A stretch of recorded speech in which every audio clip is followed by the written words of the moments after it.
How's it going, everybody? It's Razine here for AstroFarsography, and in today's video I'm going to be talking about this nifty little gadget here. So the lads over at nPae, that is Nottingham Precision Astro Engineering, sent me one of their 1.25 inch ruby turrets to play with. This is a visual eyepiece holder, and they sent me to review, and play with it I have. So in this video I'm going to be breaking down how I feel about this rotating turret. Now, I've used nPae products before. They've previously sent me things like the Thayer filter changer and the Thayer 90 diagonal with built-in filter changer. And the one thing that immediately struck me about those gadgets were their really good build quality. And I'm happy to report that the Ruby turret here is no different.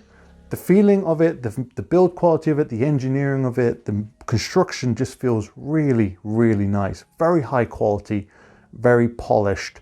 Nice red anodized finish as well. It feels like a premium product in the hand. Very nicely made. And this thing just oozes quality.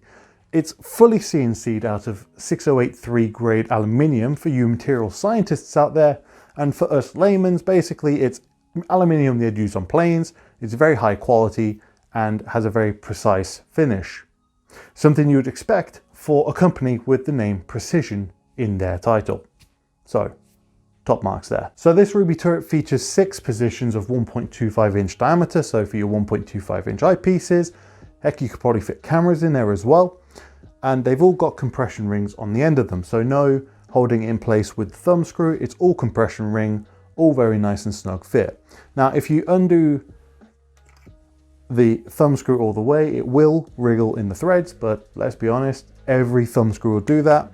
So we can't exactly take that away from them, can we? So the way this mechanism works, it's just a spinning lock, and all you do is turn it and you can hear it clicking into place. Now, when I test this, just holding the spindle, not in a telescope, so just holding it, testing it on the bench, let's say, it felt really tight. Like it was almost felt like it was going to be too stiff to turn. But as you can see, once you actually put it into a telescope, very little effort has to be used to turn it. Now, one thing I do suggest, and I did notice that if you put the turret into a filter, a 1.25 inch nose cone that has a screw lock and not a compression ring, then it doesn't hold it very tight and it will spin in place, scratching the material. So I would suggest using it with a compression ring. That way it clamps nice and evenly around the nPae turret, and that's how you can get this nice, easy movement. If you use it with just a thumb screw, you're gonna have issues. And finally, when you are moving it, it does give a very nice reassuring click to let you know it is in spot. As you can see, it's quite sturdy when you locate it. All good. Now, in practice and in the field, let's say when you're actually using it, the nPae turret will take the place of your star diagonal. In fact, it does actually have a star diagonal in it, has a mirror to bounce up the light to an eyepiece opening. Now, the nifty thing about this, and a very interesting little design choice they made, you can always tell where the top of the mirror is, because that's where the logo points to. So when the logo is facing correctly, that's where the output for that mirror is. So you can always tell where to go. And I appreciate that little design touch. Nice little nod there. I like it. Now, however, one thing to be aware of is that it is slightly longer than a conventional diagonal in experience. I used it with my 80ED here, my Skywatcher 80ED. And when I actually got it to focus around the focus area, let's say, because I used different eyepieces, when I had it in the focus range, it was a bit more inwards than it was when I used to use another diagonal, which makes sense given the length and the construction of it. So just make sure your telescope has a bit more inward travel than where you would normally have your star diagonal eyepiece. I can't give you a quantifier about how much to have inward travel, but make sure you got a little bit more inwards. In terms of actually using the nPae turret, there's nothing really to say about it. It's pretty straightforward. You plop your eyepieces in, you lock it into your telescope, you turn it, you observe your target, you swap to another eyepiece, you refocus, you observe your target. So there is a degree of a lot of refocusing going on, but that's naturally going to happen anyway as you change focal lengths of your eyepieces. So again, that's nothing we can detract from the nPae turret. It's just a fact of life. That's physics. So you have to have a little bit of wiggle room on your focus travel, but you will have enough. All right. So yeah, you got to refocus every time you change eyepiece, but we're used to that. The nice thing is though, you don't have to change filter all the time, because if you're using one particular filter, say you're using a 1.25 inch moon filter, the actual spindle, the nose piece that goes into the telescope, has a thread on it.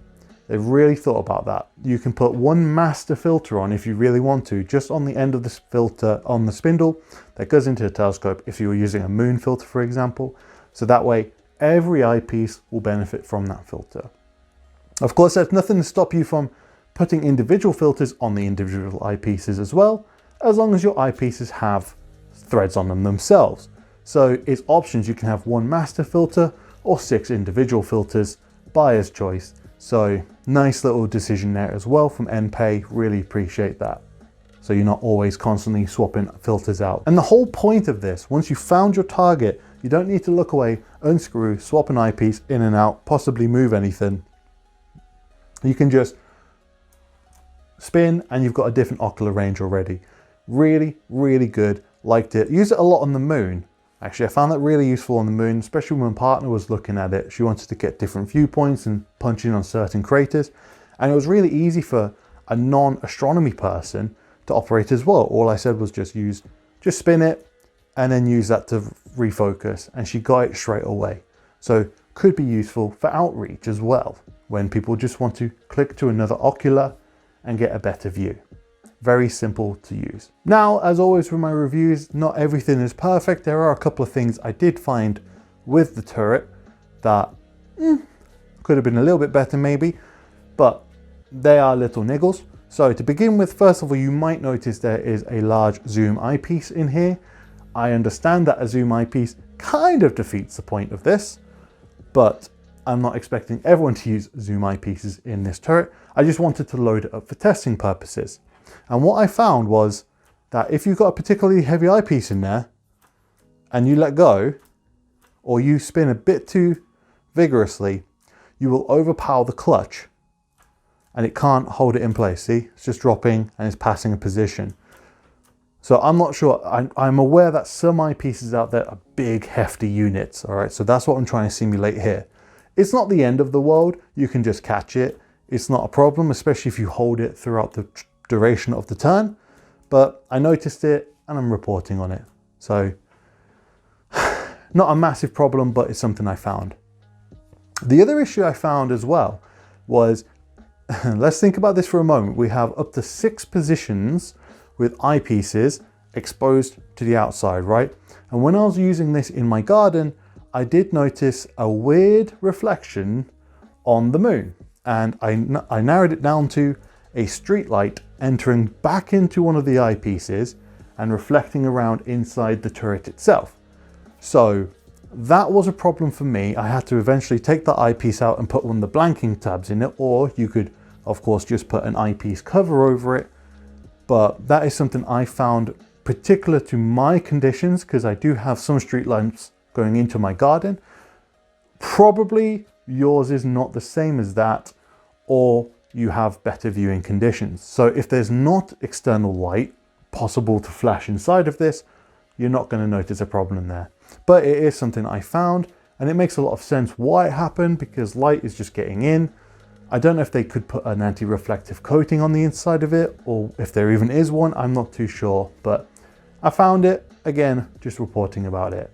Not the end of the world if you are conscious and cognizant about your external viewing conditions, okay? So yeah, if you have a massive street light shining into your garden, I know that feeling. At the time of this review, the nPae Ruby turret comes in at £645 with a soft cardboard box, or £695 if you want the hard padded Cerberus case, like the flight case, very high quality.